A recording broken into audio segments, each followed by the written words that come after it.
Stereotypes about men in my husband's tribe. From what I've heard from women in my husband's tribe, most of the stereotypes that I've heard are that they cheat. A lot of people have told me, oh, Vambo men are all cheaters. That's the biggest one, I would say, that they're cheaters. I haven't really heard that many other stereotypes aside from that. That's pretty much the biggest one. And that's really, as far as I know, never been an issue. I don't really feel worried or concerned or insecure about our relationship, or his not allegiance, but his respect towards me in that manner. So, but and so therefore I don't like to feed into that stereotype, because I'm pretty sure my husband is not the only person in his tribe who acts and conducts himself the way he does in a relationship or in a marriage as a man. What I like the most about him, as I said, when I met him, what really stuck out to me was just the natural progression of conversation and how we clicked so easily despite our different cultural backgrounds, and also his continual efforts to make me feel included in social settings when I was the foreigner. And currently, what I really like the most about him, again, he is just a really, really kind, considerate man. I have said this to him before. My mother is deceased. She passed away when I was 23, but I feel like sometimes I have not met someone that has cared for me the way my mother cared for me, to that genuineness, until I met him. And so, and not in a creepy way, I just mean in a really genuine, like warm-hearted, considerate, thoughtful, way. Cultural adjustments that my husband and I have faced, I would say, in terms of being married or dating each other, dating and then being married to each other. To be honest, there have not been that many. It's just been really seamless, which is really bizarre, but it's sort of magical, I would say, because again, we grew up in such different backgrounds, but he is really accommodating towards me, and the fact that I grew up extremely different than the women in his culture, and things like that. I did not grow up cooking or really even knowing how to cook. The most learning of cooking that I've done has been since I've been here in Namibia, particularly in the last year since I've become a mother, and been here in Namibia.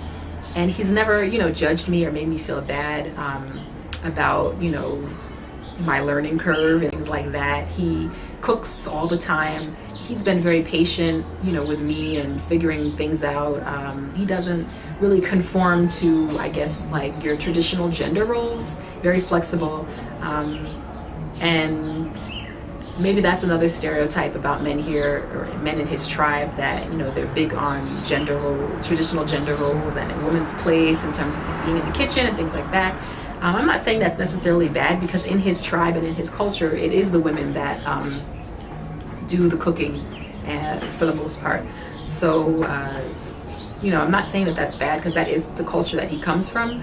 But when it comes to me, he is very, he's just been very easygoing, and not obsessive about you don't do this and the women in my tribe do this, and he's not like that, and that wouldn't work, because it just wouldn't.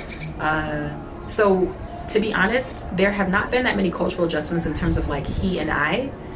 Directly, the most cultural adjustments, I would say, but you know what, I'm sure it was an adjustment for him, quietly, to be with a woman that was not necessarily the way the women in his tribe are, with the cooking and things like that.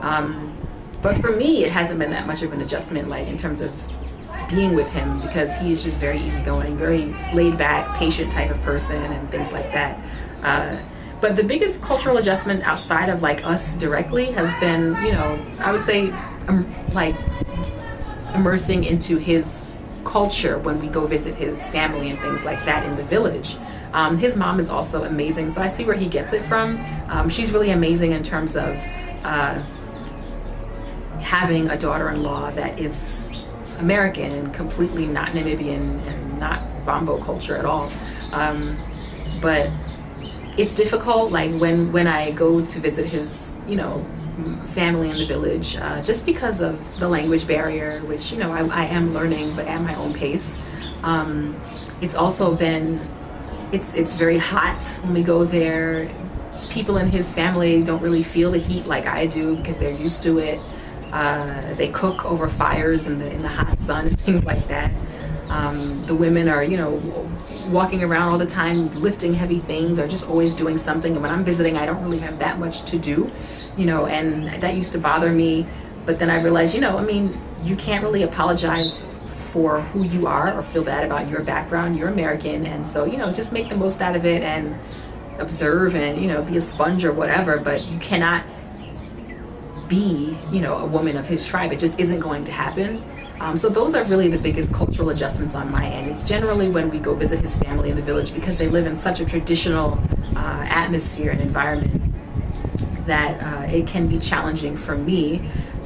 But it's getting easier and easier. The more I relax and not put pressure on myself, to be honest, the easier it is. And as I was saying, his mom is really a phenomenal woman, to be honest. Her English is not that great, but she really has made such an effort to welcome me, to bring me into circles if I'm there and I look like I'm kind of just sitting by myself. Like, she just brings me in, like she just really takes care of me and looks after me. So I see where my husband gets it from in terms of just that considerate type of personality and nature.